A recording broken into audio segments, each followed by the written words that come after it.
Hello guys, कैसे सब लोग? Welcome to my channel. तो आज हमारे चैनल पे ये रागिनी जी। दोस्तों नमस्कार सभी को तहे दिल से और अपना प्यार आशीर्वाद बनाए रखा। भैया का चैनल है, बताओ चैनल का नाम। Vlog with Shivam. मतलब ऐसा लग रहा है कि हमारा चैनल को आप लोग लाइक कीजिए, शेयर कीजिए, फॉलो कीजिए, सब्सक्राइब करना मत भूलिएगा। अपना खूब सारा प्यार दीजिए, इतना प्यार दीजिए मेरे भाई को एकदम आगे बढ़ जाए। और आप सभी का प्यार का हम सभी को बहुत जरूरी है।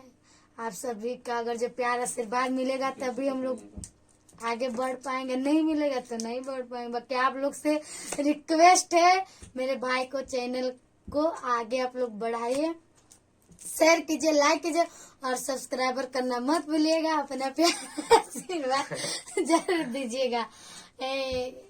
क्या नाम है भैया चैनल है? Vlog with Shivam. हाँ, लोग सुन लिए, मुझे तो आता नहीं है तो आप लोग सुन लिए, उसको ज्यादा से ज्यादा शेयर कीजिए और लाइक फॉलो शेयर सब्सक्राइबर करना मत भूलेगा।